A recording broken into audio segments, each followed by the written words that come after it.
Now it's time for us to leave her. Oh, leave her, Johnny, leave her. Oh, leave her, Johnny, leave her. Aye, the tide still flows and the wind still blows, but it's time for us to leave her. It was a summer day, we set our sails. Leave her, Johnny, leave her. With the freeborn storm we could not fail. Now it's time for us to leave her. Oh, leave her, Johnny, leave her. Oh, leave her, Johnny, leave her. Aye, the tide still flows.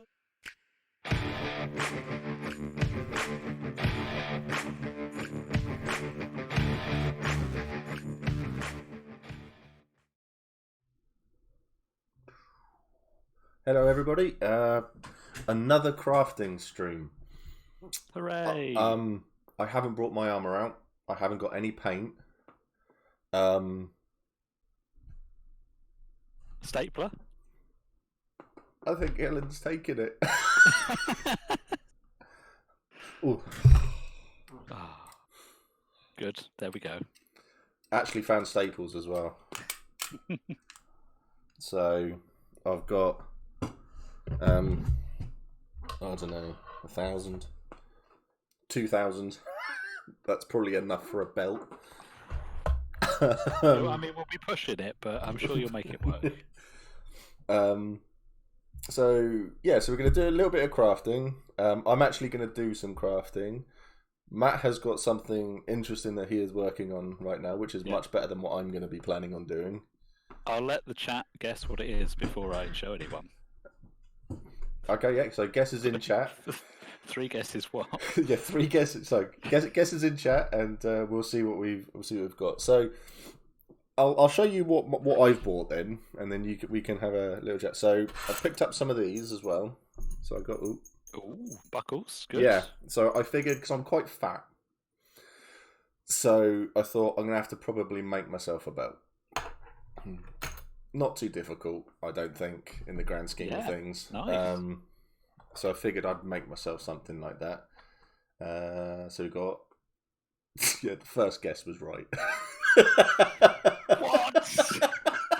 Really? No. Oh, I'm not going to be making mail. Mail, straight off the bat. Smo, I guess crafting, war skirt. Does it involve the metal rings? An instrument?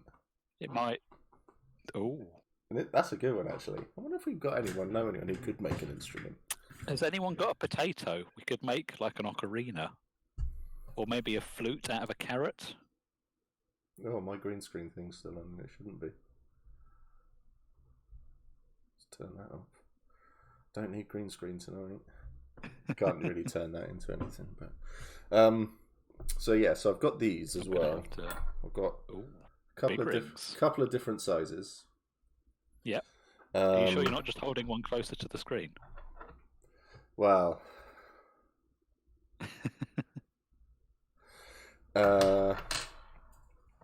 so yeah, I've had an idea for something. Actually, so I've got some green. That's what pretty much all I'm going to call it. Green. Yeah. Some evening green. Got some evening green, and I've got some black. And I've got some more black that I used to use as the backdrop because it's still got the things on it where I used to hang it on the wall. So I can cut them off. So I've got to put them to use. Fake fur. That's okay. Who did that belong to? Very nice. So some of that, and I quite like fake fur because it's good for using in a roundabout kind of way, and I thought this was quite nice. Ooh, lovely. Yeah, it's nice. Yeah, it's got a nice look to it and a nice feel to it. So, some of that, and I was going to make myself some leg wraps. So I've got like 8 meters of this, but I'll use it for something else instead.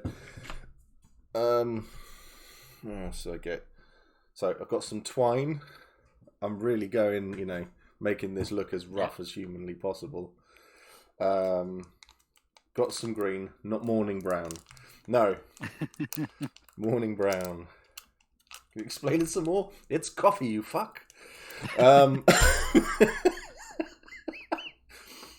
Right, we'll get in some Auntie Donna quotes throughout this. I've got some rope. Oh, I've got a favourite, but I can't say it online or on stream. Can you? But no, because they're talking about being a square, but they supplement a word for square. I know what the one you mean. Yeah. You can Stop being. Yes, I think you've got some lovely rope there. Yes, I have some lovely rope here. I ordered one. They sent me 3. I've got 30 meters of rope. Ooh.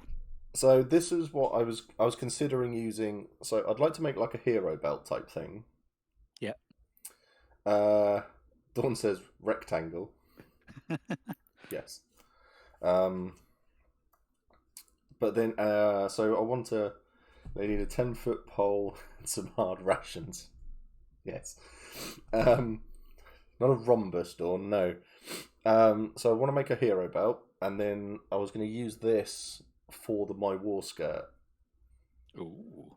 So my plan was to have that going. So with the fabric, I'll loop it over and feed the rope through, and then that will go around. And then I was going to have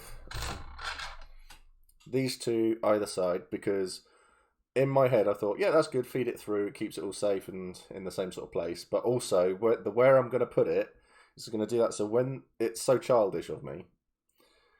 So when these are going to be like this, and the rope is going to hang down in the middle. Okay. Yeah. So that's all. That's all I'm going to say on that one. There I was thinking you'd have some really useful rings that you could attach things to, and it was like really like utility heavy. Oh no, there is that as well. That's just me being a child. The bigger ones, I'm going to put on either side. So instead of having to attach like an axe loop or my hammer loop or anything like that, I can just use this. Yeah. And the other, and I want to attach like my tankard holder and just things like that. So I've got things. Cool. Yeah, like that. So yeah, a few ideas, and then I've got so much leather as well, which I've left over there. Did you get it as like a kilo of offcuts? Yeah. Or... Yeah. It's quite nice actually, because they put there's a nice black piece in it. It's about yay long. Yay high. It's a nice big rectangle of it, but it's just as jagged edges all the way around. So it's like, yeah, that looks pretty good. I'm quite happy with that. I've been browsing photos from European LARPs for inspiration for future character kit. Discovered one of them allowed players to use a trebuchet. Ooh. That's the German ones. They all allow that. Yeah, some of the stuff they do on the continent is just it's insane. I mean, it's not quite as good as like burying people alive. It's a hobby, but yeah.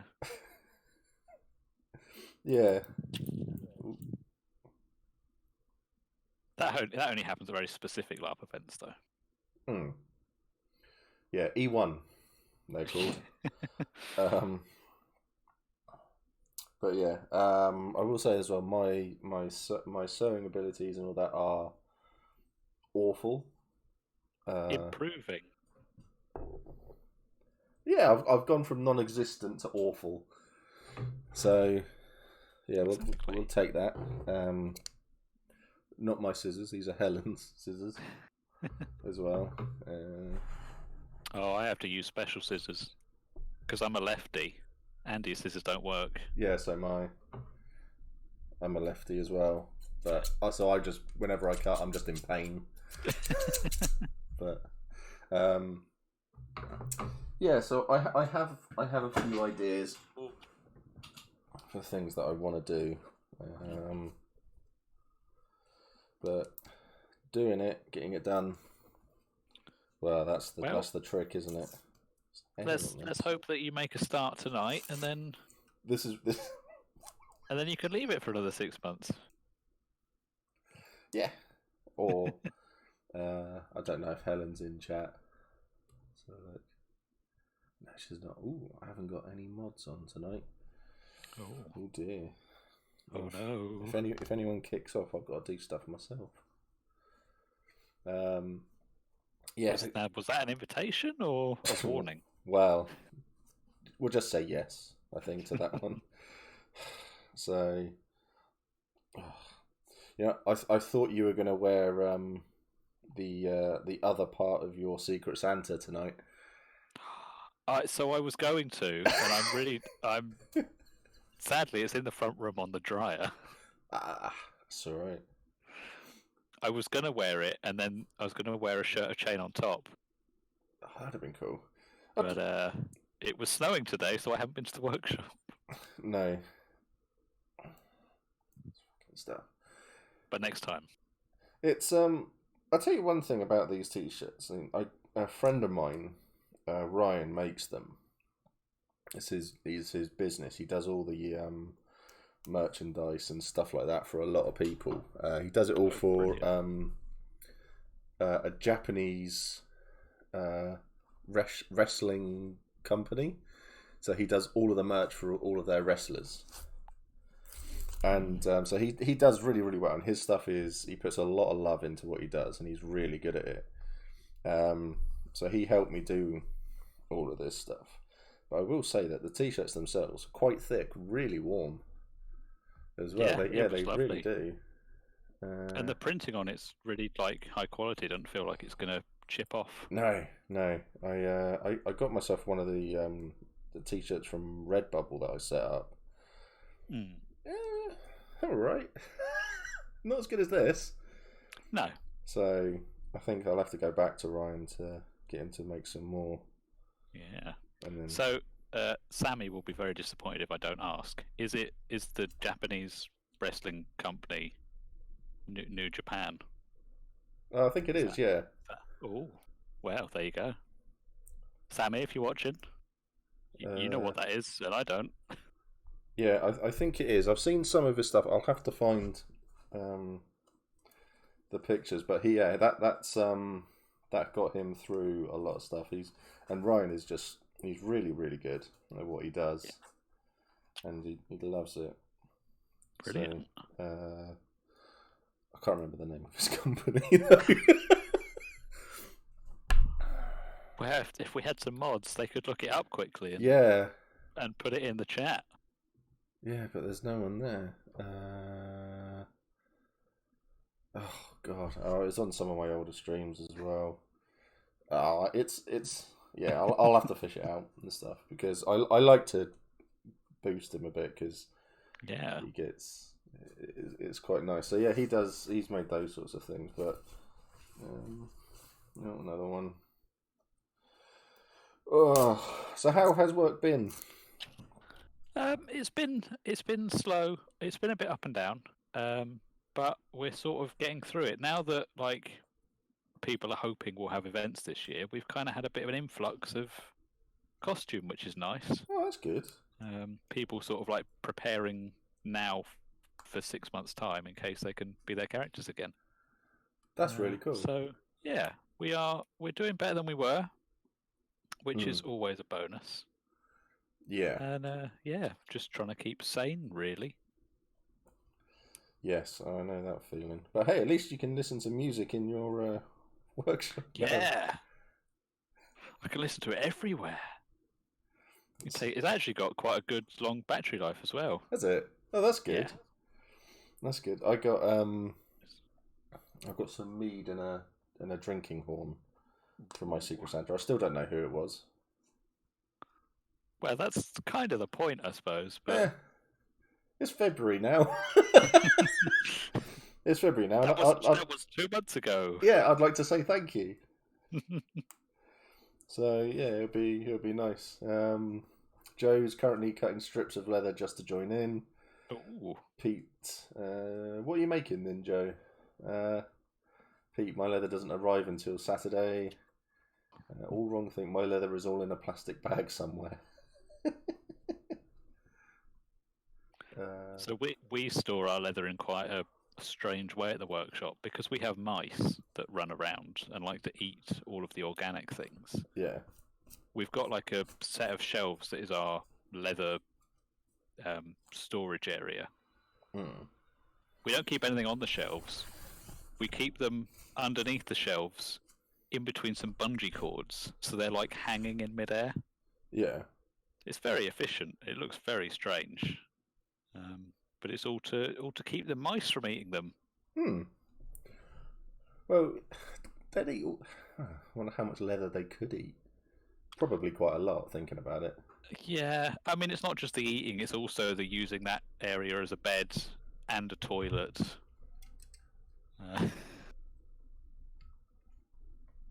Which, when you've kind of got some nice leather in and you want to use it for a nice new project, and then you realise, yeah, that's got some interesting stains on it. It's a little bit. I mean, you know, I like weathering stuff, but I'd rather not. I'd rather synthetically weather. There's weathering, and then there's cleaning mice shit off of it. Exactly. Well, that's one staple used. Hooray! Because you're meant to use pins, aren't you, to hold things in place? Yes. I'm not sure if you are for leather, because leather's usually well, quite no, this thick. This is just the black fabric of. Oh, okay. Of crapness. Oh, I see. Yes, for fabric you should be using pins. I found a tub of them as well, or a pot of them. I'll put them somewhere. Yes, we're doing well. So Smo said she was given. I accidentally got 13 kilograms of leather for free 2 years ago, and I still have most of it left. Cool. Oh, brilliant. It's GG. Now I'm shopping for more crafting stuff. Pete ordered 10 kilograms, so he'll definitely have enough. Joe, I stripped my tunic back to plain, then trim the embroidery, now leather. Cool. It's either going to look great or overkill. Overkill is great. I don't think it can look overkill. No. I spent the last 2 days drawing detailed kit breakdowns just because, you know, why fix issues with my current kit when I could make kit for characters who won't hit the field for years. Oh, I know that feeling. Yeah, it's why it was quite cathartic making up your character, making new characters. So I made one for League, and I made one for Varushka. Yeah, and that because I know that when I do make my orc, that's me done. I'll feel like I've won an empire because it's something I say quite a lot. Something one of my old vampire STs said to me that if your character dies, it's because you've made an impact somewhere, and it's something that's resonated because in those sorts of games, my characters die quite a lot. Yeah, especially a game like Vampire, where I guess it's a bit more PvP. Oh yeah, definitely. A lot of PvP, and it's a social, political sort of game. Like for you to have died, you have to do something that's worthy of another player wanting to get you out of the way. Yeah, pretty much. It is a really good fun game though. Maybe I should order some leather scraps and make a horrible blood-stained apron. See, that is what I want to do for my League character, who is going to be a chef. Ooh. And so I want him to have a nice big meat cleaver as well as his weapon. Right, there's that. So which bits are you doing now, or are you just taking the fabric apart? No, I've taken all the gluey bits off. So at the moment, I have definitely. Oh, what have we got here? Hello, I was just wondering, as my current project is making a breastplate, and the only thing I've found on the wiki is no sharp edges and rolling sides on plate armor. Do you know if there is any other rules? I think with armor, it's just a case of don't make it dangerous to yourself or anyone else. Yeah. If it's steel, it counts as heavy. It has to be a mil thick or thicker. If it's aluminium or titanium, it counts as medium. And that's kind of it. Roll your edges or file them. Make sure they're nice and not sharp and burry. Yeah. Low fantasy as opposed to high fantasy. I guess unless you're in Urizen, and then maybe you could go a bit more elven. Yeah. Join the trio.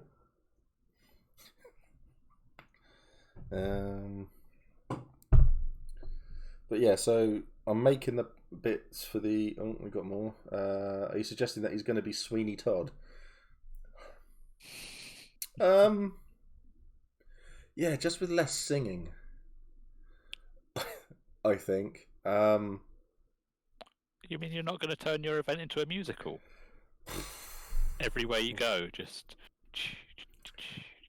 Might get some pom poms. That'd be interesting, wouldn't it? How to get your character killed in like a day. Make the most annoying noise you can in Anvil. Yeah.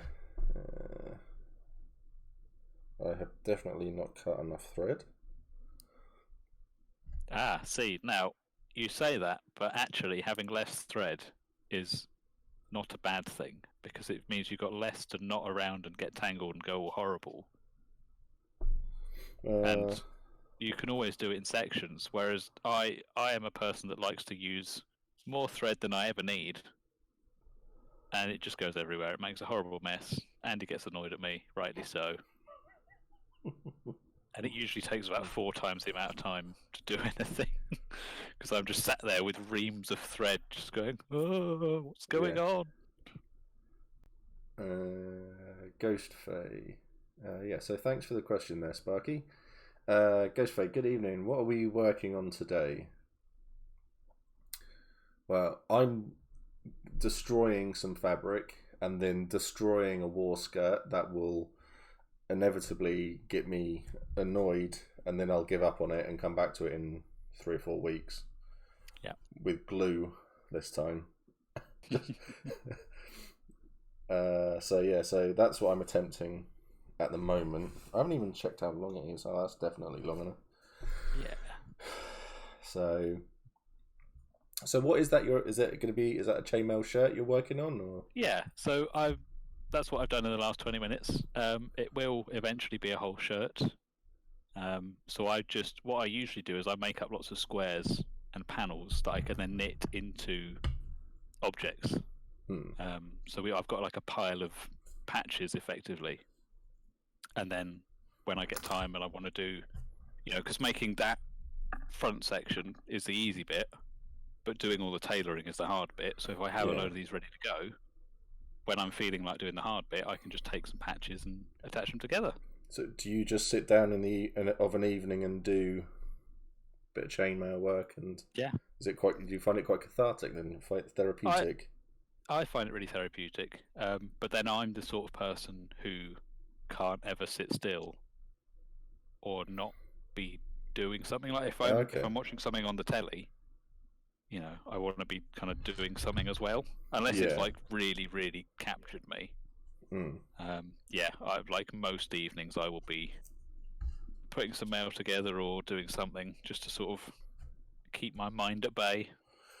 Yeah, I think that is the interesting thing. I mean, for me, I don't do anywhere near as much as I should. I mean, especially with like the streaming and all of that, I should do maybe a bit more reading or a bit more something productive. Yeah, but I don't. I'm just a lazy turd.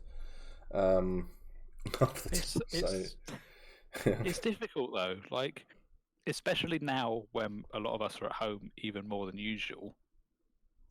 I know for me, like, my work-life balance has always been out the window. Yeah. And I will, because I don't have much of a kind of difference between my work area and my home area, I'll just carry on working or being creative at home when I could be doing other things like having fun. I don't know what that means. Yeah, it is an odd one. I mean, it's like Helen has said that she likes to sit down and she'll do all this sort of stuff with Sankan, and she'll just sit there and chill and do it all. I struggle to do that. I don't know why. I think with lockdown for me, it's kind of made me, and I think I struggle to get into doing anything at the moment. Yeah, I mean that's really not a bad thing. Like you are allowed to not be motivated. I think one of the best things I've read at the kind of the beginning of the lockdown was, if you are feeling more tired or like more lethargic or less motivated than usual, it is because a global pandemic's going on and your body kind of realizes that shit's not right. This isn't normal. And actually, being more tired and less motivated is entirely a defense mechanism. Yeah. So if and I guess the hardest thing I find is trying to not beat myself up for not doing anything, when actually, if you can't, then really, there's not much you can change about it. So you just kind of got to do what you can when you feel up to it. I mean, yeah, there are times when I guess you should sort of push yourself to do stuff, but yeah, I need to take myself out more, do more walking and stuff like that. I think at the moment. So let's catch up with chat. The armour should not have any sharp burrs or edges or any sharp protrusions. Mail should not include unclosed links that allow sharp edges to be felt. The armour should not have any loose studs or rivets. The armour must not have any solid steel tower studs. Excellent. cool. You mean more singing? I can't sing, but it doesn't stop me. As long as the pies are not made out of the same stuff. Bessie did it. She survived for a while. Yeah. Bessie was a legend, though. She definitely had an impact on the world. She really, really did. I loved the death metal tribute. It was brilliant. Very good. Yeah. Hello everyone, craft stream. Yep. Your hands must be super stonk from double plier work. Yeah. Oh yeah, my hands are like leather. They are rough as fuck. Grip strength 5,000. Is that mail going to be medium or heavy? It looks pretty open weave. So it is fairly open weave, but that's because it's stretched to its maximum. When it's hanging, I don't know if you can see that, it usually hangs a bit closer together. Yeah. These are 10mm rings. Like the usual size is 8, but 10 is just as kind of common. I think that is what like the most common you can get off the shelf chain in size wise. This is actually medium because it's aluminium, but if this was in steel, it could be heavy. Yeah. Yeah. So it looks open, but for LARP and for the Empire rule set, it's kind of as good as it needs to be. Leafy, hello there. How is everyone doing? Are you all staying safe, staying hydrated? Yeah, I'm doing well. Quite hydrated today. Yeah. It's been a fairly chilled one considering I went to bed at like 5 a.m. I had my tradition of watching the Super Bowl is also to have bad food and Budweiser because tradition. Like awful hot dogs, bad food, or what did I have? I had garlic dough balls, which was lovely. Potato croquettes, which were lovely. So it's literally stuff that you just pick up. You can pick up with your fingers, and that's it. Yeah. Spicy. If you miss, it's all right. Yeah, spicy chicken, some popcorn chicken, and some chicken wings. So it was good. Just food that was bad for you, and yeah, really, really nice. And then I had way too much beer. So, but the Super Bowl was going. It was a great game, and yeah, I loved it. It was a really, really good evening. And I didn't wake Helen up when I went to bed either. I went to bed about 5, and then an hour and a half later, her alarm goes off. So I was out of bed by, I think I got up about 8:30 because the postman arrived and was knocking on the door. So I had to get up. So yeah. Jeez. Yeah. So yeah, it's been a good day. It's been a good day. Lily's had school and stuff as well, so she's doing well. Brilliant. I find the more time I have to do crafty stuff, the less motivation I have. Yeah. Yeah, I feel that. Yeah. That's twice now I've done this. What?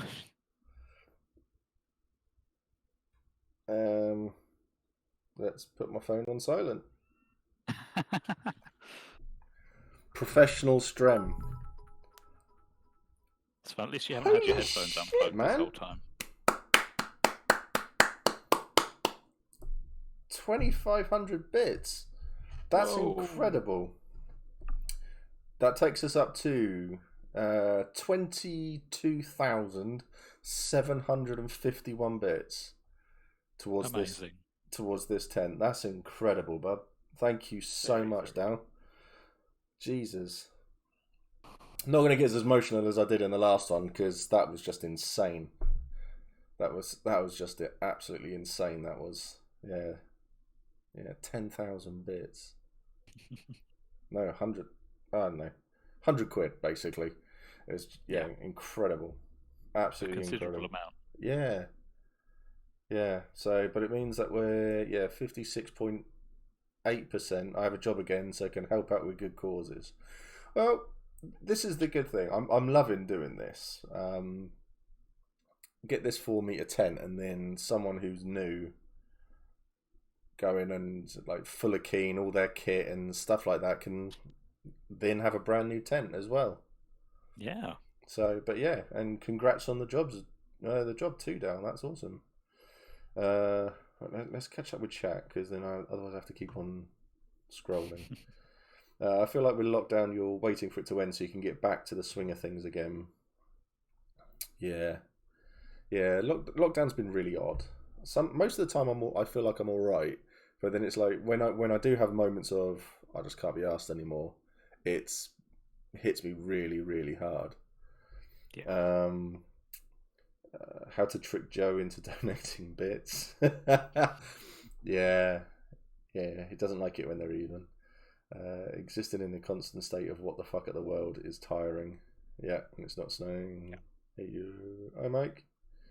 Lockdown is a strange thing. In normal circumstances, you're looking for more time so you can actually do some crafting ready for events. Lockdown happens, everyone gets over a year of downtime. Achievements, almost 0. Yeah, I mean, for me personally, lockdown has meant I've done this. And I'm terrible for taking praise for it, and I'm terrible for people thanking me for it. I always think I can do better, and I want to do better than I am doing at the moment. Yeah, and I want to do more, a lot more, considerably more than I'm doing at the moment.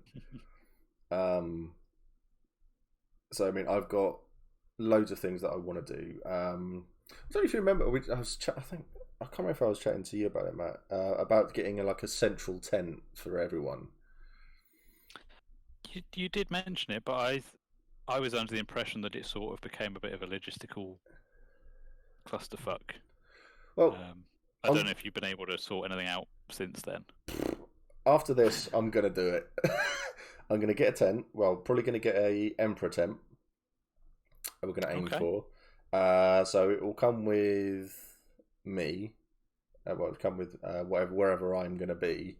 It'll get set up, and it will mean then that will be the central location for people if they need a break, anything like that, and we can put bits in it as well and stuff like that. And it's just safe space, stuff like that. So I thought it did make sense in the end. So instead of trying to say to people you can borrow it for this, this, and this, just have this is a central hub for us. This is our living room. Yeah, I think it's a very good idea to have it next to your stuff, so it's still obviously like it's your property, or it's property of the Hefty fam, whatever. But it's somewhere that it can be looked in on, and as long as it's kept as a communal space and not hired out or not given to people to sleep in if they need it, then it's just there for whoever needs it at what time. And I think more people are likely to take care of it. Yeah, if it's for everybody, and knit one, pearl one, knit one, pearl one. Cheers, John. Smo says to Dal, don't break him. 2,500. Jesus, man, that's really cool. Brilliant. Definitely. Congrats on the job as well, man. That's awesome. What was the bits for? So Sparky, the bits are. We're raising 400 quid so that we can buy a 4-meter bell tent. So people who are coming to Empire predominantly can be in a competition to win a 4-meter bell tent, because they're really expensive. They are definitely an investment. So 400 quid, and then someone can have a nice bell tent to call their own when they come to an event. So it will help people experience the field and experience the game a bit more, I think, too, which would be nice. The Hefty Hub, pretty much.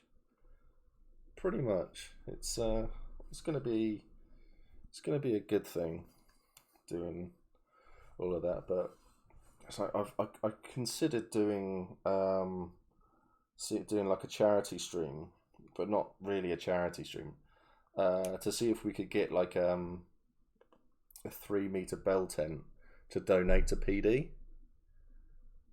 Okay. Because they like give them out to new players, and that is awful.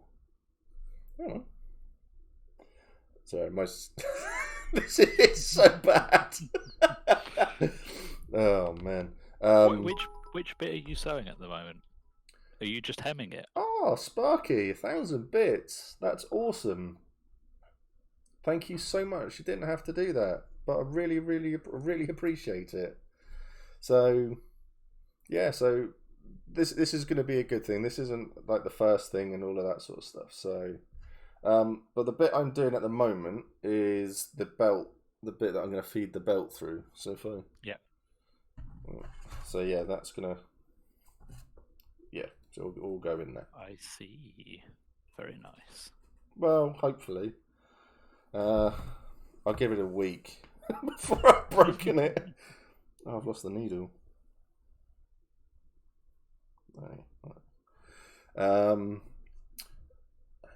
But thank you so much, Sparky. I really appreciate it. That's so cool.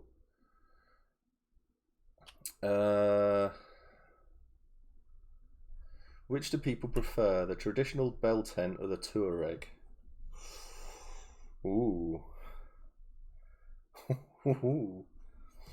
The Tuareg is it's more the desert Berber style shaped tent.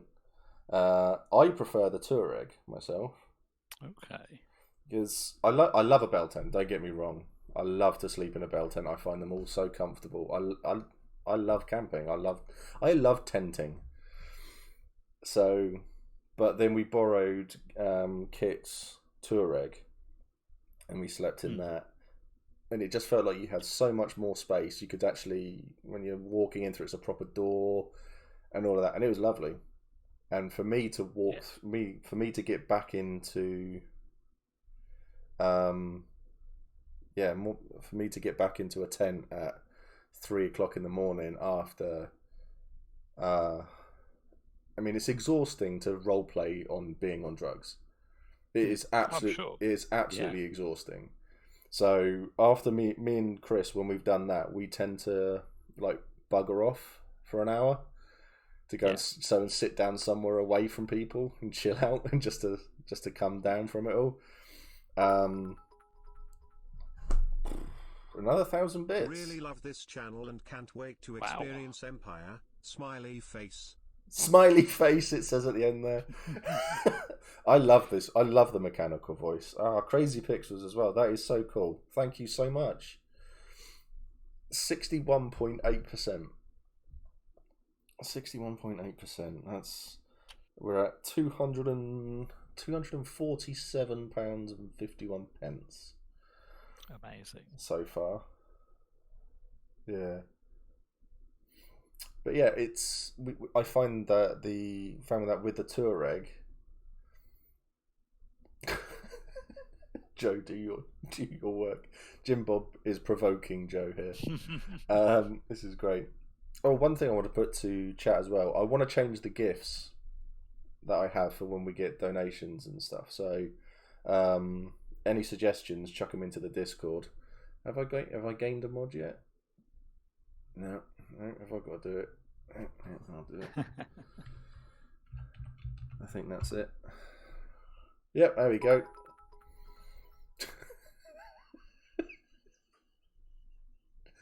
Oh,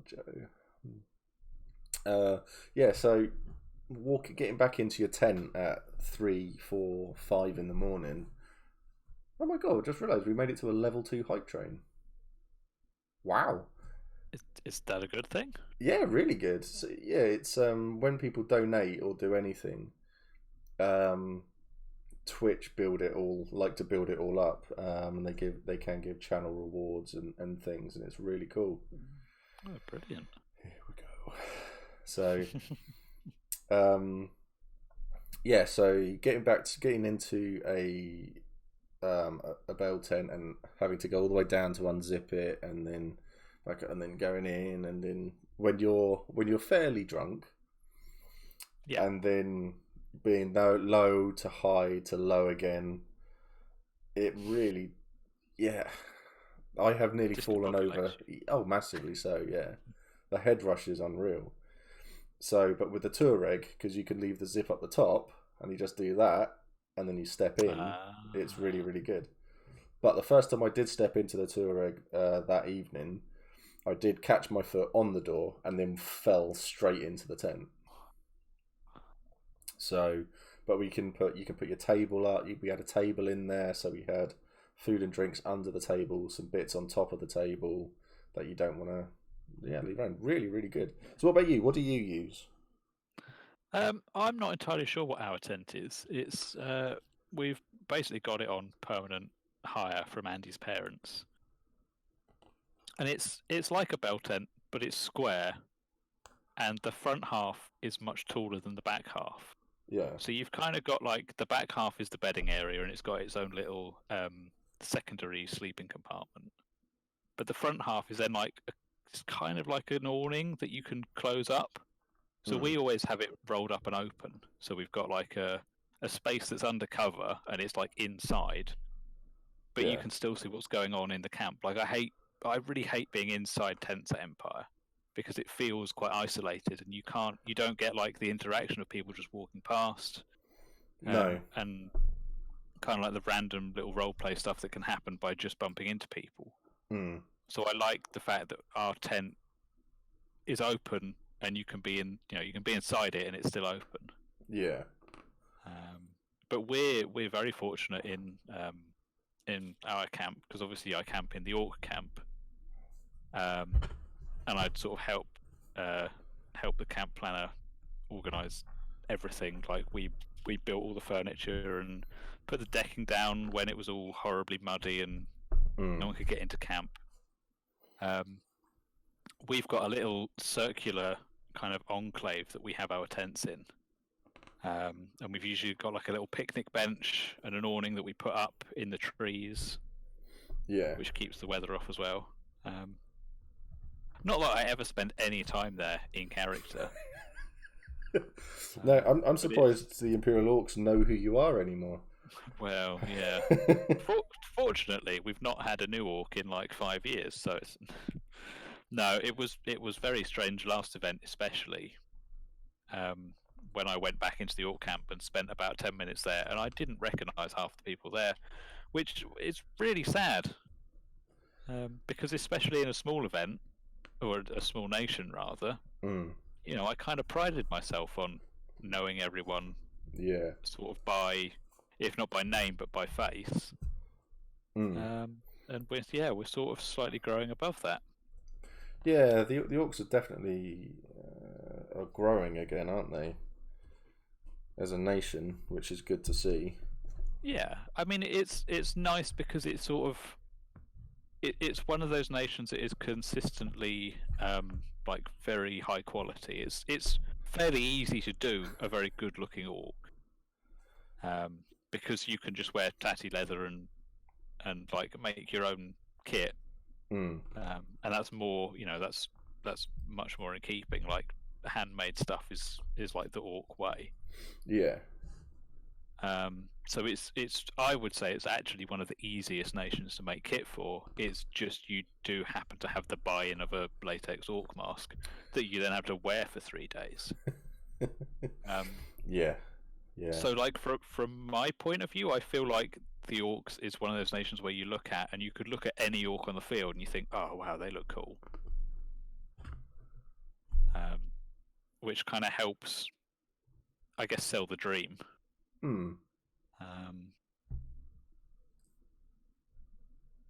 But yeah, I'm not entirely sure what attracts people to being it, because wearing the mask is horrible. It's a weird one, I think. I mean, I think it's one of those things that sell it for its Empire on hard mode. Yeah, in a way, isn't it, as well?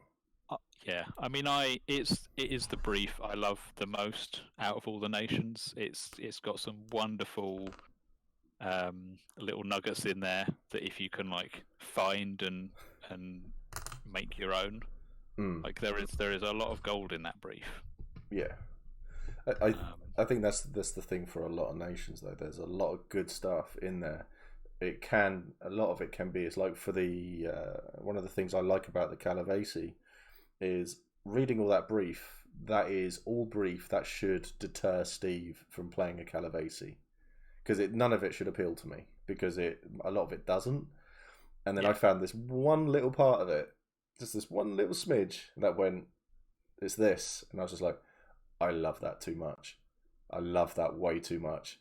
So it's just like, I'm doing that, I'm sticking with that, and I'm focusing on that. I'm grabbing all of that, and that's mine. And I can now point it out to, if anybody asks or brings up and goes, no, they're not this. It's like, it's there in the wiki. It says it right there. Yeah. So get fucked. Basically, because there are a lot of wiki snobs out there. It's like, wow, it's this, or this. It's like, no, it's not. It's, you make of it what you will, because the whole wiki is there for interpretation as well. Yeah.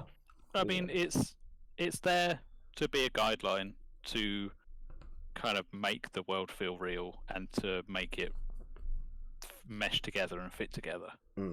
I think one of Empire's, like the big thing that Empire has to fight against is because it's its own thing, and it's not like Lord of the Rings or The Witcher, for example. Yeah. A lot of people come along and want to play their character in the Empire world, which you can. There are other LARPs in which you can do that. So Empire is quite restrictive in comparison, but it's also not, because it gives you like little bullet points to go from, and it gives you like little key things to work towards. And actually, you can be a hell of a lot more creative with those boundaries. Yeah. Than I think you can without. Yeah. I think that's the perk of it at the end of the day, isn't it? You've got a guide, but it's not really a loose guide either, but there is so much scope within it all to play with. You can play with so much of it. Yeah, I mean, the world is so huge. You should never have to go and look off brief to have fun, because there's so much fun to be had, within the like miles and miles of text. Oh,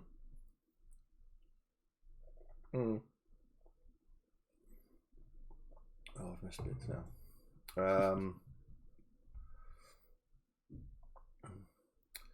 John, I hate being intense for Empire for completely different reasons.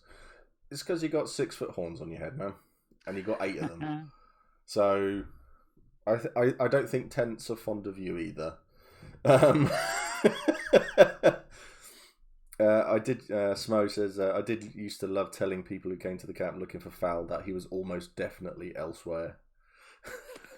So there's a running joke within my group, the Skywise, because we all tend to be we're quite hard hitting players, so we're always off doing stuff, which means we're never at home, we're never in our group, we're never in our nation. There was a point where we were going to make like a little notice board that had our movements on it, so people would come and find us. And actually, it got to the point where it would just be easier to write "not here" in permanent marker, on the blackboard, and never have it rub off. Just to stop people asking. Makes sense. It does that makes a lot of sense.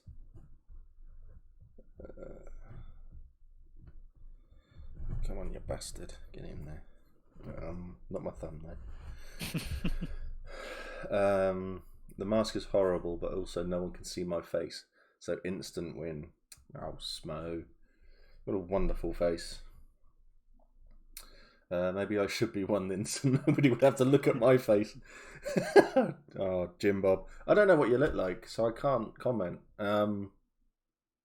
It is, as much as it's horrible wearing a mask, it is really nice, not necessarily to have that anonymity, but to have that character that is so there in the forefront that people can interact with. Like, people instantly forget that they're interacting with someone in a mask when you're role-playing with an orc, because it just feels so real.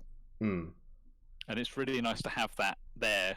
Like, it keeps me in character, it helps me with my role-play, and I feel I can kind of give better scenes to other people because of it. Yeah. The guidelines on the wiki is also there to stop kit drift. PD really don't want the situation where, for example, people in different nations start to dress the same because they're being influenced by what's cool. OOC. Yeah. Oh, definitely. With that one, corsets, as Dawn has pointed out. Yeah, definitely. There was a lot of time when I think it was during a lot of people had the Legolas double dagger sheath on their lower back so they could pull out and stuff like that. And it was just like, there was a time, I think for a year, where I saw so many of them. And it's just like, okay. Yeah. That looked cool in Lord of the Rings. But, yeah, you spent money on it, it's up to you. But yeah, there is a lot of that around, and I completely understand that one. For me, I mean, I think where I've gone from Navarre to Wintermark, the change in kit there, it's not a huge amount, really. Not in my kit for Wintermark. Well, Calavesi anyway. The change there isn't massive. The one thing that gets me though all the time is it's like the people who live in a swamp, and I see so many pairs of trousers. If you live in a swamp, you're not gonna wear trousers.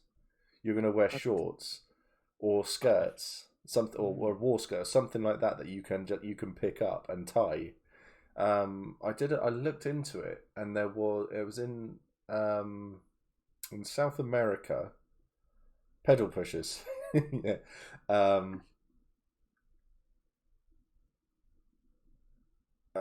So I got distracted. I always get distracted because I read things.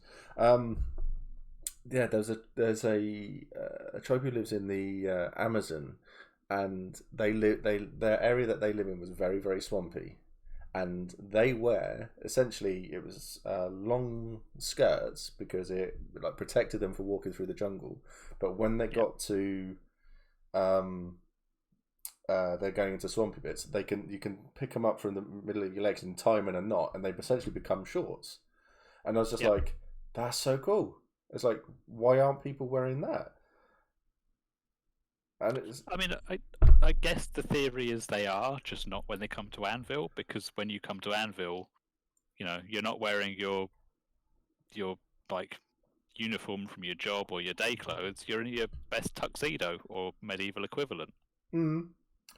As All Wrong Thinkers just said, sometimes Anvil is a swamp.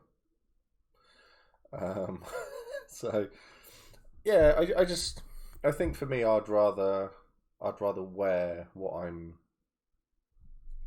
would normally wear on a day to day. I think when I came up with Mac, he's become a very I can't think of the word, pragmatic. It's just, if it's not useful, I'm not using it.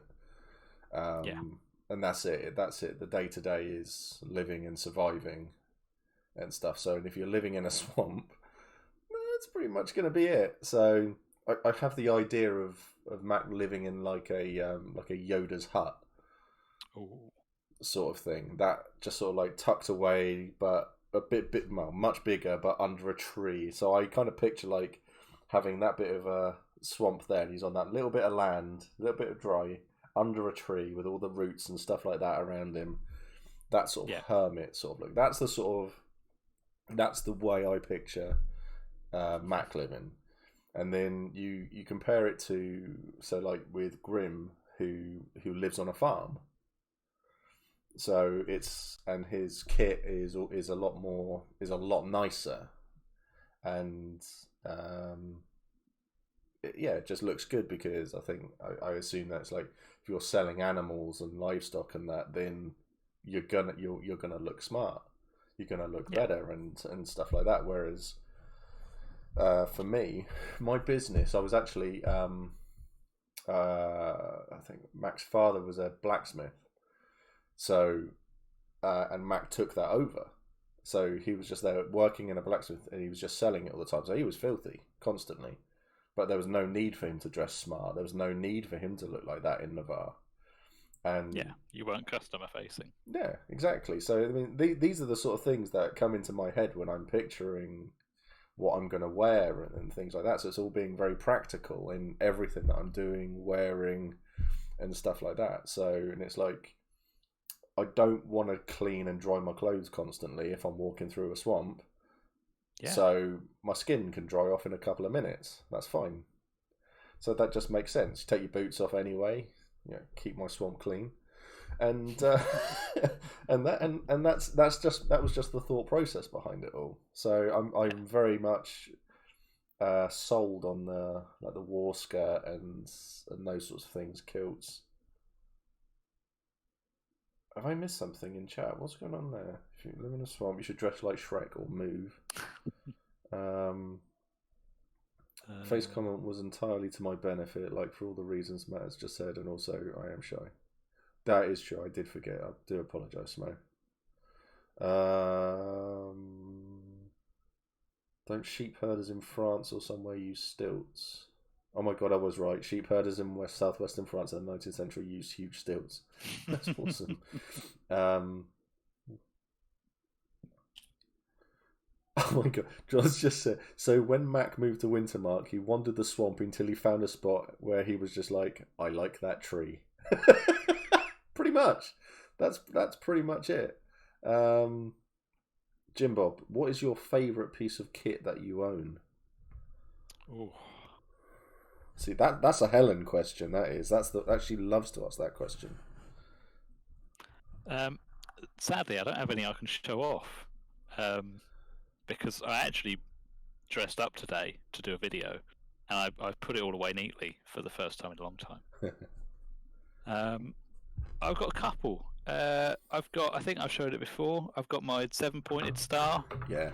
That weighs about 100 grams, which I absolutely love. It's like the one bit of kit that shows off Fal's archetype, which is really nice. It's just like a small, subtle hint to like how I've built the character.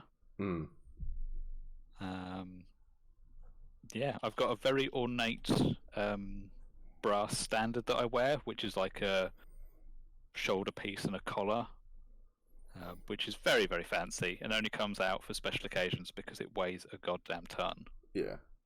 But it's like that's my ceremonial armor. That's like all the medals that I'm putting on, rather than my fighting armor.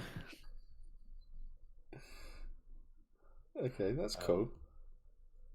But yeah, I suppose as almost entirely the opposite to Mac, like Fowl does not dress practically at all. It's all to look good and to look civilized and to look kind of how he wants to portray himself.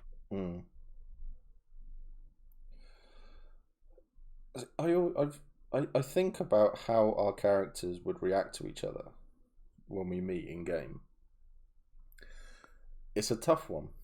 Yeah. Because Mac hates politics because he sees all politicians as a bunch of backstabbing pricks,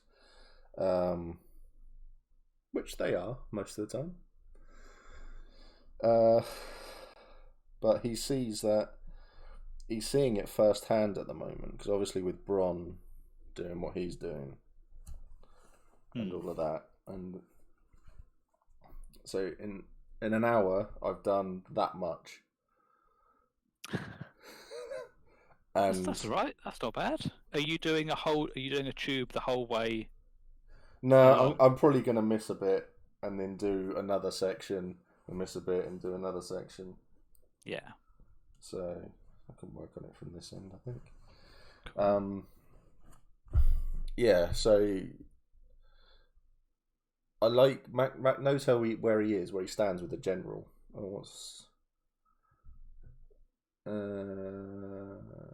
Oh, he's gifted a sub. Oh, Crazy Pixels, that's awesome. Cheers, man. That is so cool to... Oh, Dal. Dal has been gifted a tier 1 sub. It says, you work at my speed, Steve. Yep. Oh, it's not a solid hour. You've been talking and reading in between sewing. You're doing good. Oh, thank you, Smo. Yeah. Slow and steady wins the race. It's not straight either. Well, that's never been a problem. It's really not. It's like this at the moment.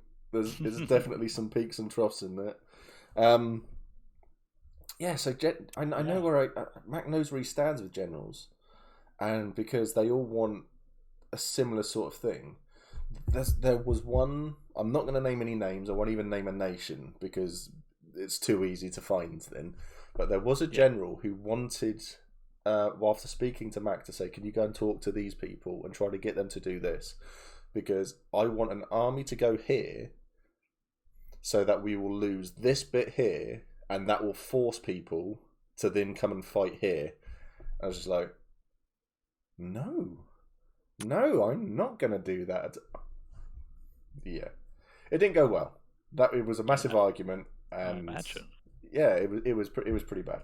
But it was like, some of the generals just like, oh, fucking politics is there as well. It's just... I hate politics in character and out of character. But yeah, it was bizarre. But when it comes to Fowl, it's an interesting one. That is going to be an interesting one. Because I don't know how to react. Because the orcs that I've met, I really, really like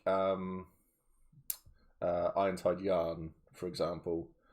Yep. Mac loves him to pieces. Absolutely loves him to pieces. I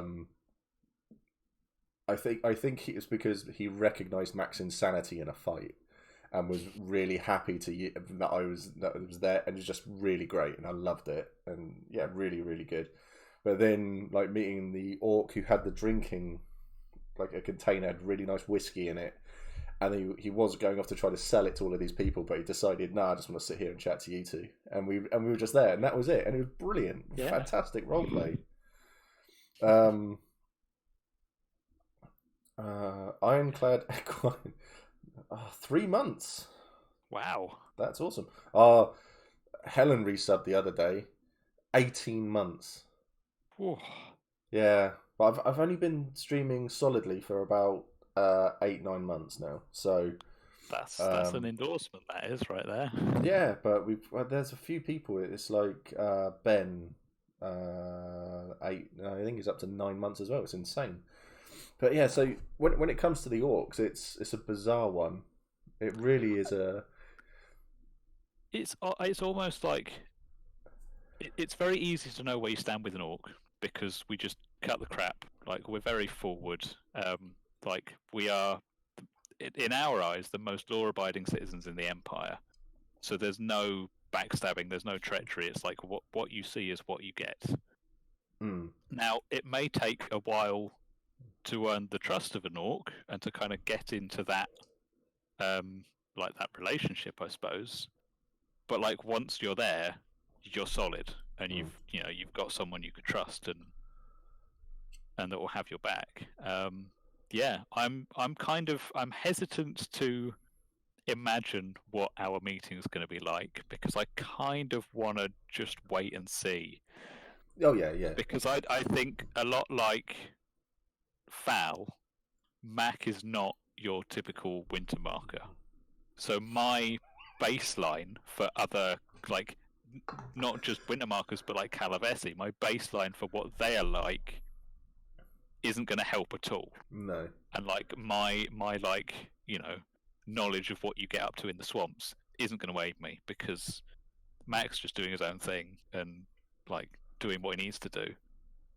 Yeah. And I think that's very similar for Foul in that what Foul does is like quite spectacularly different to most orcs because he's kind of come to Anvil with this sense of like, I am here to change the world and I'm going to do that.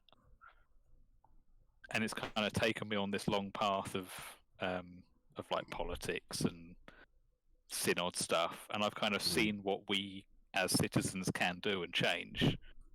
And it's just an entirely different mindset to being an orc who wants to like better themselves in Scarsind and go and have a good scrap. Yeah. I mean, obviously, I'm not gonna force it. I'm not gonna, as soon as we get to the next event, deliberately come and find you just so we can have a chat because I mean, I have a reason to come and talk to you, but I've also got reasons to go and talk to other people first. Yeah. Completely.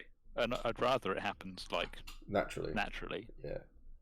Yeah, definitely. And I don't want that, but it's going to be an interesting one. Yeah. Especially as this is the thing about Mac is that he's always telling the truth. He's always honest about a lot of things, especially if he doesn't like someone. He's always going to be honest. But yeah, it's going to be interesting. What we had? Paladin, Paddy. It's not like you'll be able to use it anytime soon. You have to take it slow and get it right. Well, I've taken it slow and I've got it. Well, it hasn't fallen apart, so I'm taking that as a win. I mean, I find they're all interconnected, but that's just me. I wonder why Matt is making me think of an old orc grandma with a puff of silver hair sitting in a rocking chair knitting chainmail. Yes. Definitely. It's so like just a quick tangent. Like one of my favourite quotes from a Terry Pratchett book is just a dwarf getting out a chainmail handkerchief to like blow their nose. I was like, that is so fucking metal. That's amazing. I love it. I want one of those as an orc. We would definitely have chainmail handkerchiefs. Yeah, that's awesome. That's so cool. I know my 3 months are probably spread out over 9 months. Oh, it's Rob. Hello, Rob. Good to see you. How's your back? Rob was meant to be at work today, but he's buggered his back, so he's oh no, he's currently at home. Turn up with friends, threaten to kill his tribe until you get a drink. Mac's dumb, but he's not walk into the middle of the orc camp, threaten them on his own dumb. So threaten is a strong word. However, challenge to a competition that involves either food or drink, or both, or anything really, that's going to get a good response. I challenge you to dinner.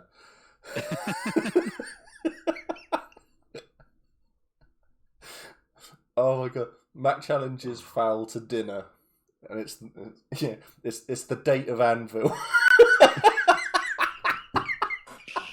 Right, we're going to cook each other a 3-course meal, and we have to outdo the other. Yep, I'm so up for this. That'll be hilarious. That's brilliant. Oh dear. I'm not sure what we would win. I guess the friendship that we gained along the way. Oh, that's awful. But yeah, we'll stick with that. Had some amazing. Andy had some amazing roleplay with orcs in the past. They're a fantastic group. So Andy used to play in Varushka, and I don't know if you've heard of a Varushkan. Oh, they'll have to remind me, Paragon or Exemplar, called Chernobog. I have heard of them, yes. Yeah, that's Andy. That's his character from the very beginning. Yeah, Chernobog was an absolutely amazing character. Really, really cool. And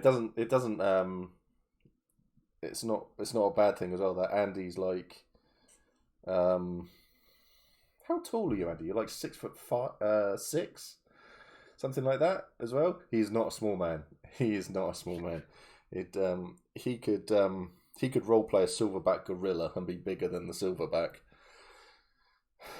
He's a big guy, and so it suited Chernobog down to the ground. It really, really did. He did so well. So yeah, from a purely trade point of view, the orcs are more switched on than a lot of the league I found. So Robbie plays in the Seawolves in the league. I mean, that's an interesting. I would entirely agree. I think that mainly comes from a point of the orcs are very good at picking something and then backing it as a nation. Now that does help that our entire nation is the size of some other nations' player groups. Yeah. But we are very good at putting our whole weight behind a project or a set of projects or an idea. To the extent that, really, if you want to do something as an orc, all you've got to do is ask, and if it's a good idea, it will be done before the event's finished. That's cool. I like that. Very much get up and go. Yeah. Pete says, upfront and honest, speak your mind types. Sound like you wanted to be in the Brass Coast. Pete, you got to stop pimping the Brass Coast off, man. The Brass Coast is one of those nations where I absolutely love the brief and I love the idea of it, but I'm just not sure what I would play or what I would do. No, I'm the same. I think the idea is great, but it's way too bright for me. His back's feeling better. Good. I challenge you to dinner is a very metal way to ask someone on a date. Yeah. Cheers, Smo. Abby says, I challenge you to the spicy wing challenge. Oh, I love spicy food. Oh. So, from if you're basing it on surviving, orcs have got a pretty unfair advantage in that our faces don't change whatsoever. So I could be as red as a pepper, and my eyes could be streaming, but I wear such thick black makeup. You'd probably see some pink lines from my tears, but yeah. Oh man! I mean, I'm awful with spicy food. That is not Oh, I love it. The hotter the better for me. I've got just an image of you there just chewing on it now. It's just like, are you alright, Val? It's just nodding. That's it. Nothing else. It's like, oh, we'll come back in 10 minutes. Someone go and get him a glass of milk. It's like pouring it over my head. Oh man! See, because when I get if I get an Indian at home, what is it? Oh, someone followed, but I couldn't read the name. But thanks for following. Yeah, whenever I get in a takeaway or something, I'm always on a Vindaloo because they're so tasty.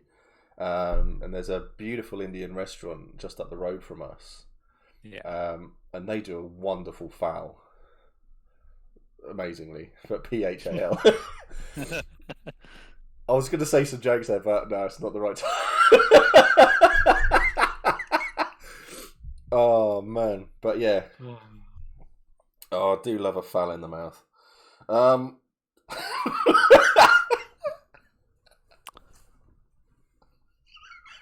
thank you very much for having me. It's been lovely. Right. Oh man, it's so good. I think the chef there is actually a Michelin rated Michelin star rated restaurant there as well. It's so good.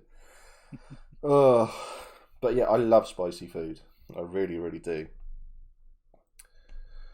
Oh, Jesus. Right, where did we get up to? Oh, so he's Andy's 6'4". Backspatter needed a. Robbie says Andy is a man mountain. I think it's great. I need to trade materials to do with weapon craft. I go to the Orcs because they are fully committed to that speciality. Yeah. Is that the absolute unit of an Orc in the white fur coat? No. The absolute unit of an Orc, he is, I believe, a Mero in Navarre. The white mask and the white hair, and he wears a big white fur coat. I think he's a Mero. So there is an Orc that does Frost Berserk. He's got he basically wears a polar bear as a coat. Oh, excellent! I like that. But yeah, it's insane. Andy made it for him, and it's the hottest thing you will ever see. And he wears it with a gambeson and armor, and like he's not a small bloke. He's probably like 6'5" as well. Yeah. And like he's about 3 foot wide in all of his kit. And it's just, I don't know how he copes in winter events, let alone summer. That's insane. That's so insane. And he says, my favourite interaction with the Orcs was when I was playing a former Orc slave. I was stood there, trembling as the Iron-Tide turned me slowly to look at my slave tattoo and then go, oh damn. Ooh. Yikes. Yeah. You'll have to explain that one. Because I suppose Orc slaves would be in, well, one of the other nations. But not all the Orcs could get away, I'm guessing. No. I'm going to leave that one. Yeah? Oh, it's one for the field, is it? Yeah. Okay. Oh shit, I just pulled something out and wasn't meant to. Yeah, well. Okay, I'll have to remember that one then. Well, I can't really remember that one because I will forget it by tomorrow. But the next time I come across an Orc with a slave tattoo on them, I will have to ask about that. Yeah. Or I'll remember it on the Sunday just after time out. There was one thing I needed to do this event, and I've just been trying to rack my brains for the last 4 days, and I can't remember. What time is it? 3 o'clock on the Sunday? No. Yep, that's pretty much where I live. Unfortunately for me.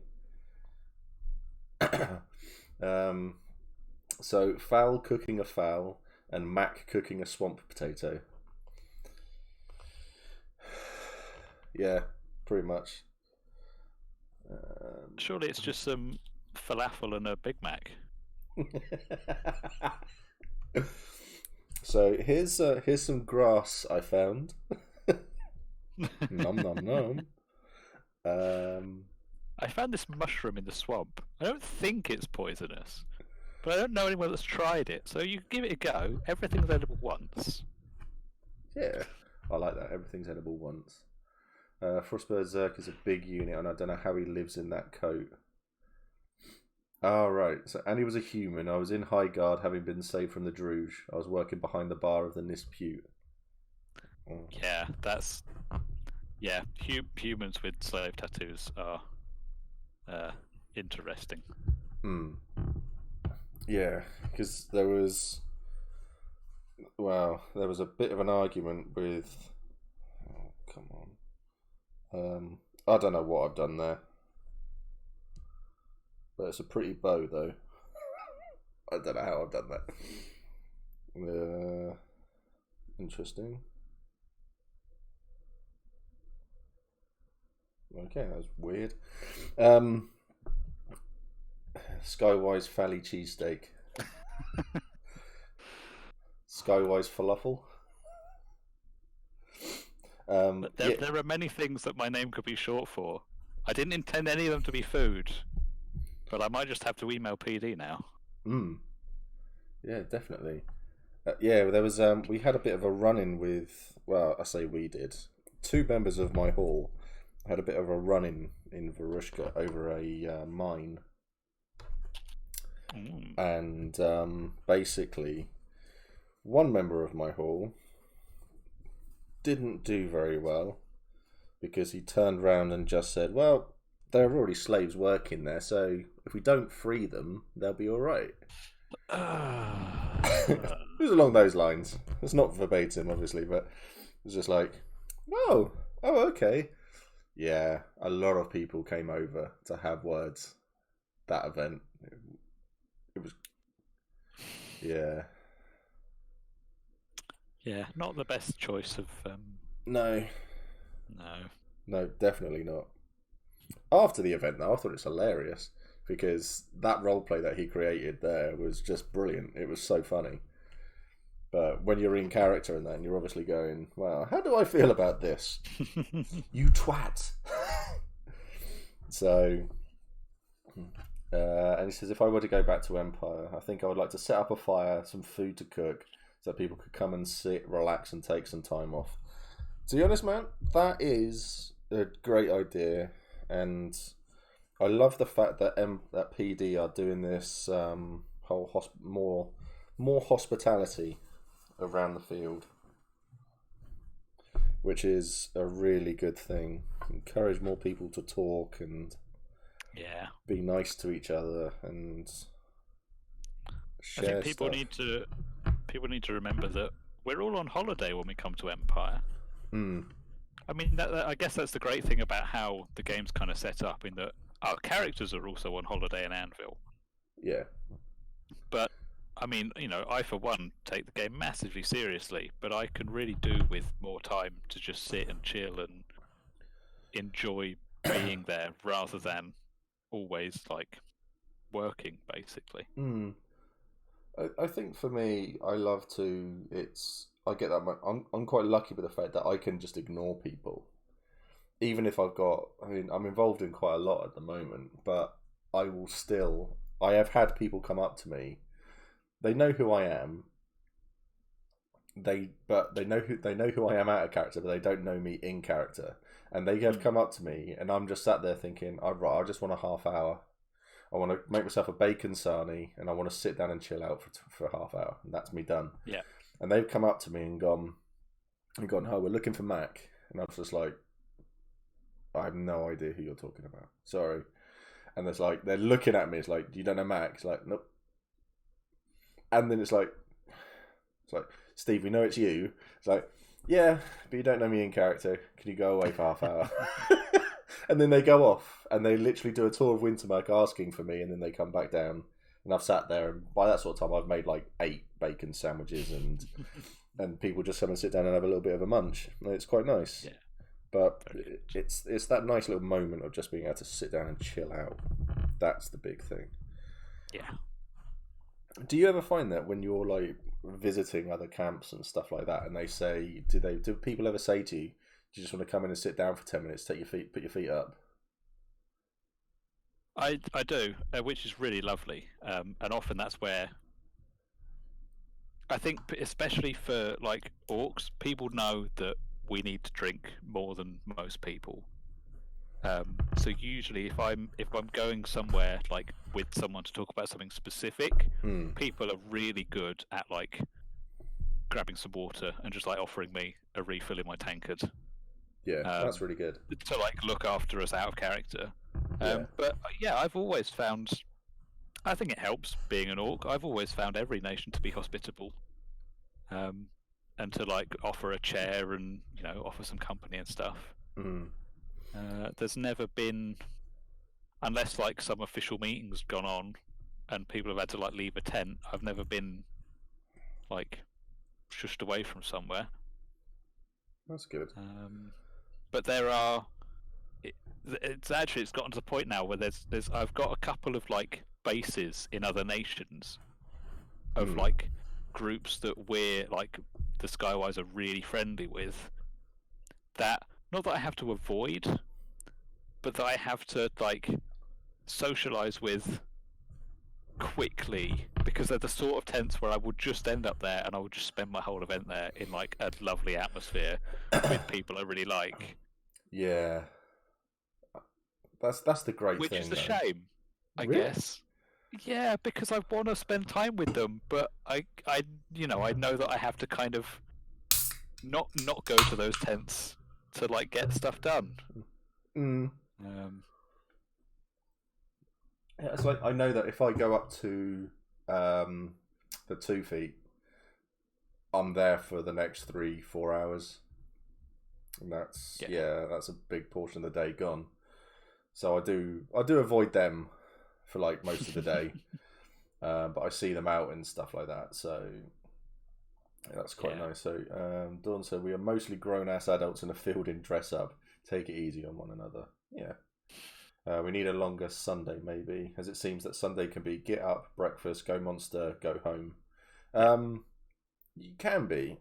For me, get up, breakfast, monster, but as soon as monstering's done, it's quite nice monstering on the Sunday, I find, because you find that everyone else in the field has got their little business that they want to do. So if they're not fighting, everybody's running around like blue-ass flies on the Sunday.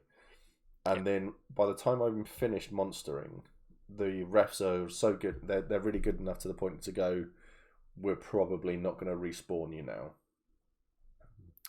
And so you can go, oh, okay, that's great. I'll head off then.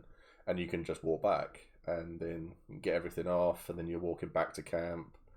And then you get there, a little bit of light kit on because you know you're probably not going to go for a skirmish. Or you're probably not going to do anything else. It's just very, very light kit.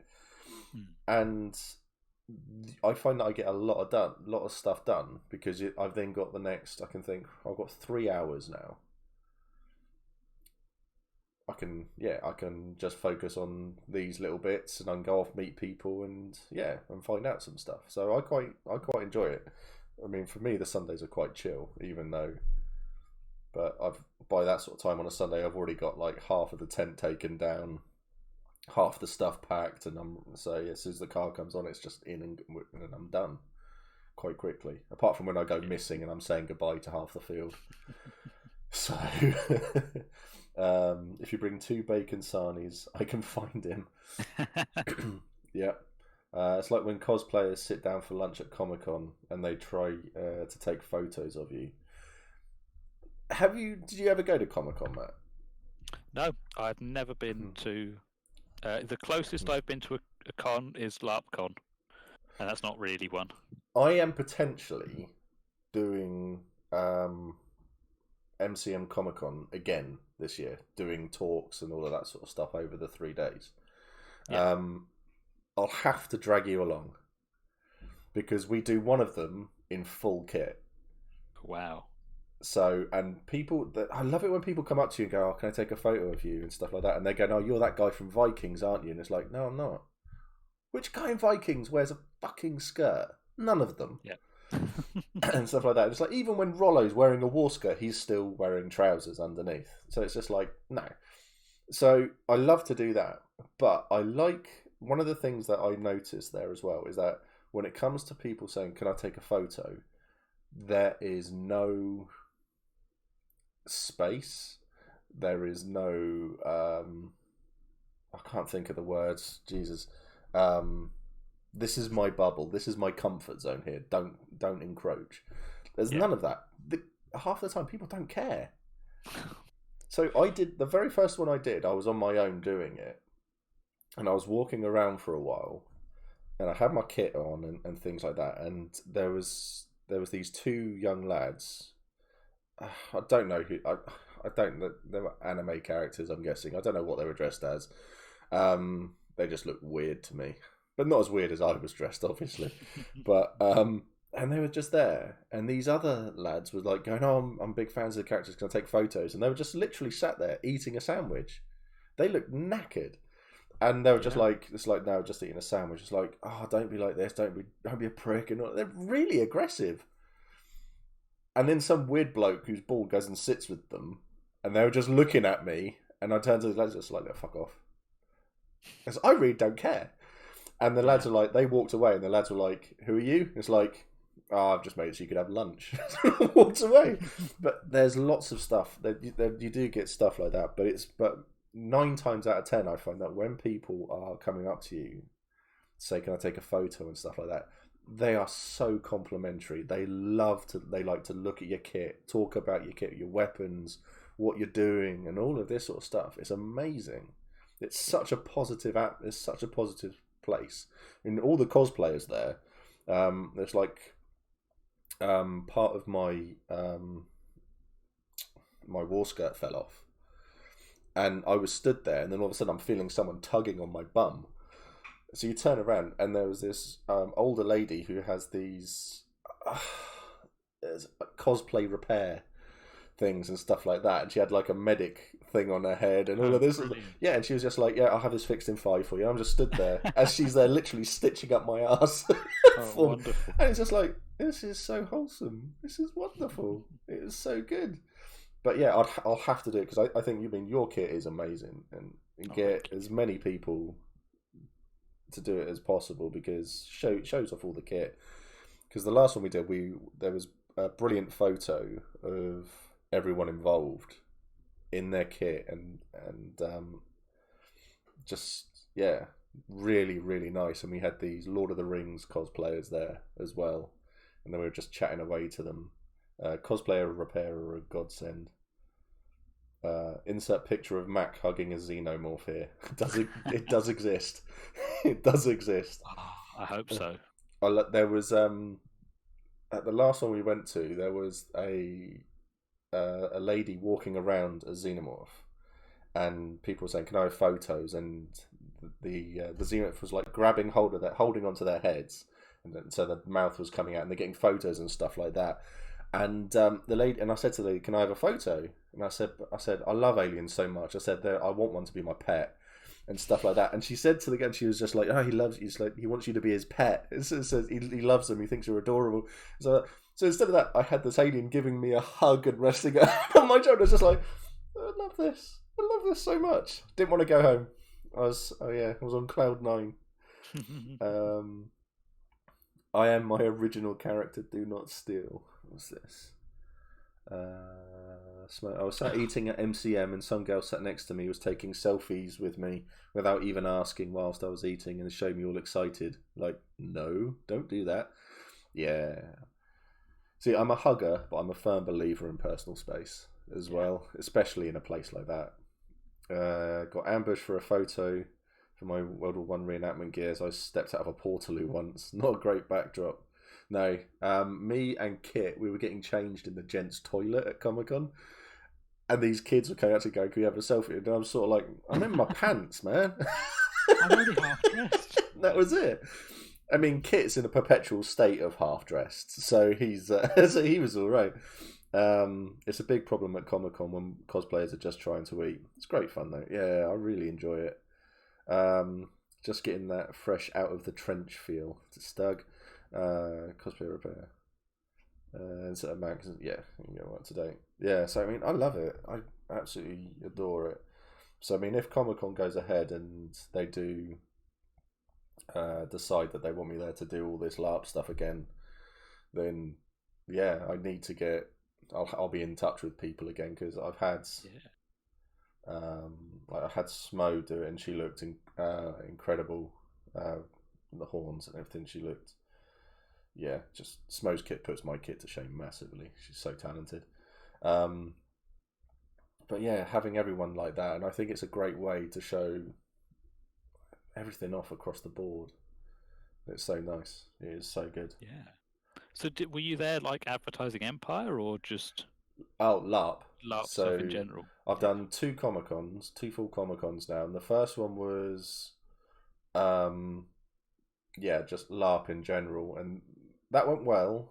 But there were a couple of issues, and then they asked me to sort of arrange it, and so the first one was just us doing like the first one was us being interviewed on the main stage, and that was good fun. So that was live streamed, and then it's just a couple more talks, and it was really good fun.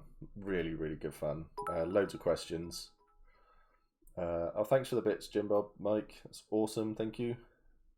And then the second one, we had Smo, Sam, Helen, Lexi.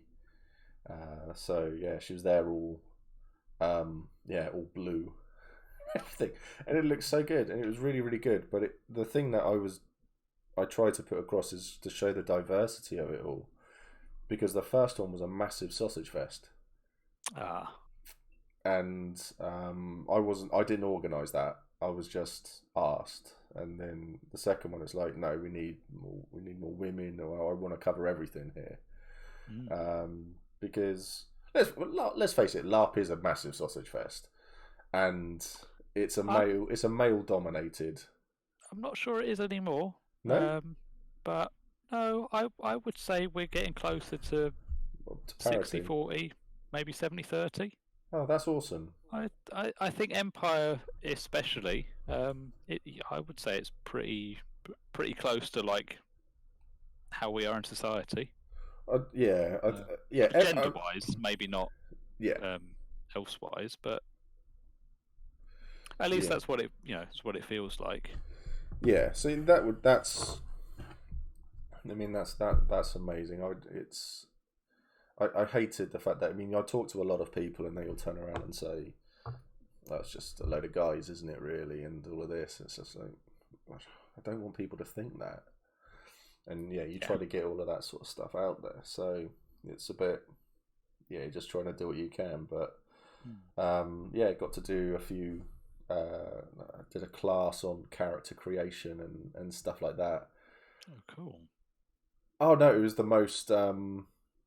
It was cool on paper. Oh dear, okay. But I was there. I was reeling off all of these like popular. It's like the first thing I said is like you take a lot of people take inspiration from popular culture. So I said to everybody in the room, so who here has seen Vikings? No one. What? Not one person. I was just there, sort of like, oh, this is going to be a long hour. This is going to be a long hour. So it was great fun. What did you talk about then after that?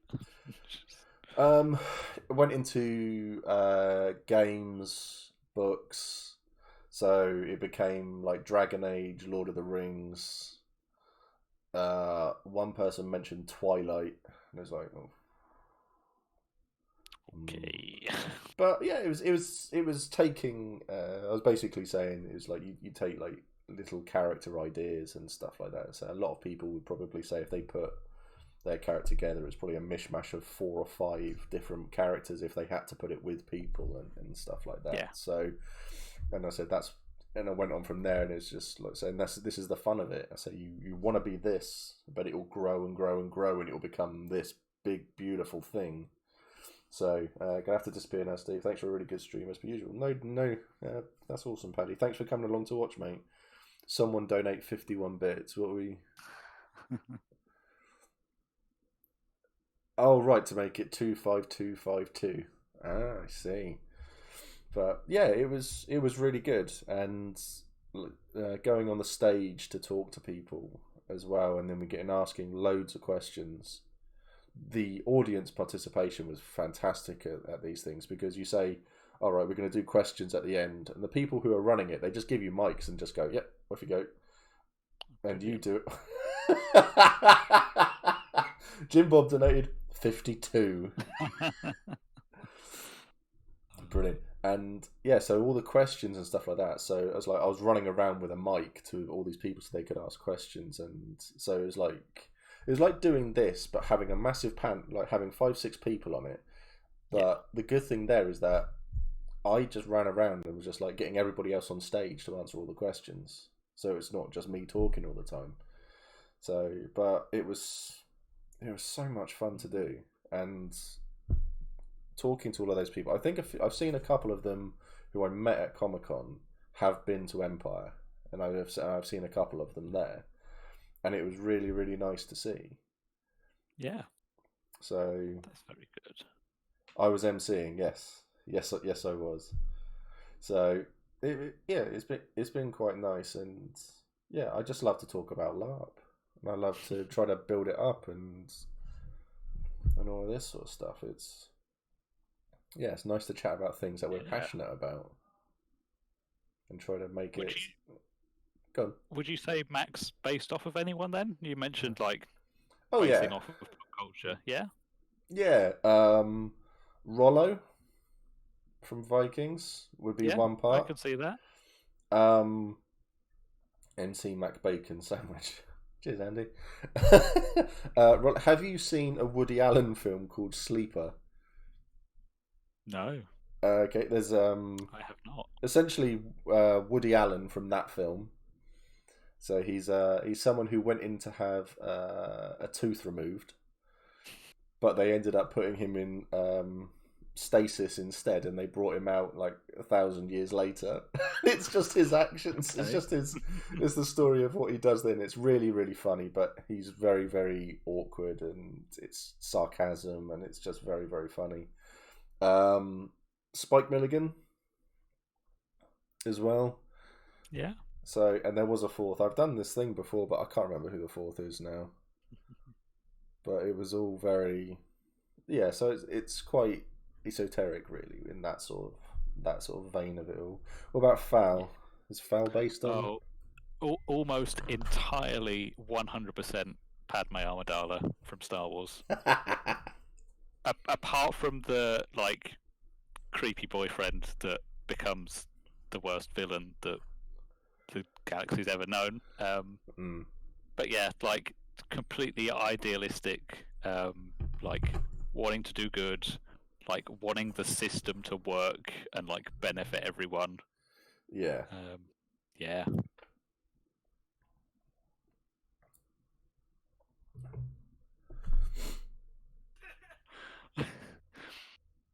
Andy just heard what I said and thought I was comparing him to Anakin, so... Oh dear. Oh dear. Never mind. Right. It's 9:15. Jeez. Should we show everyone what we've done? Got it, you first. So I've only managed a little bit. Oh wow. There we go. That's awesome. Yeah, so made a dent in it, I suppose. That's really good. So what you're saying is that we should tell Foul our opinions on sand. It's a chainmail handkerchief.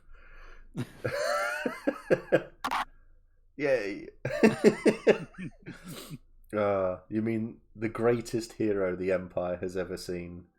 Because let's face it, the rebels are just terrorists. Right. How much have you been able to do, Steve? So this is the first side. I've done that much. Oh, I don't know what's happened there. Oh well, doesn't matter. So I've done that much on that side, and then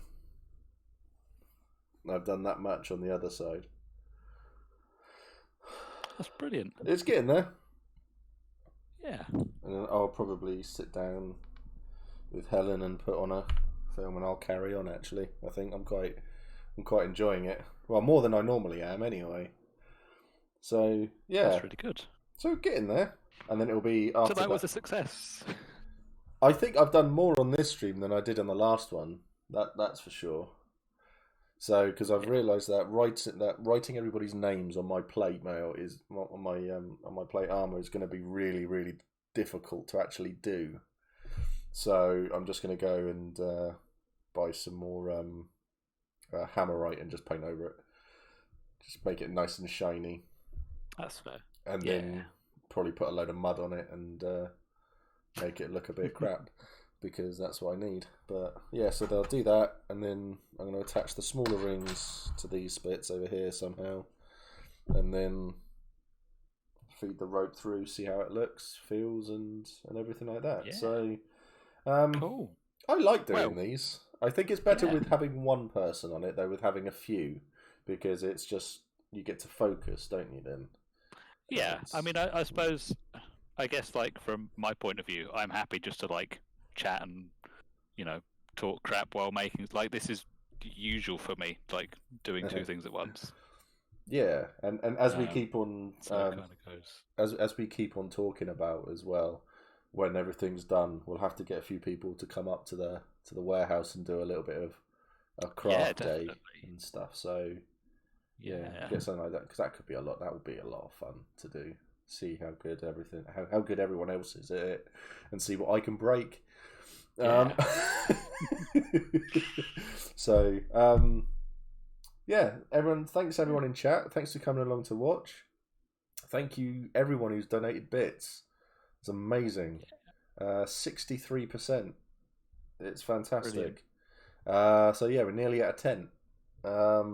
Yeah, we're streaming again on Wednesday. I can't remember what I'm doing. I really need to.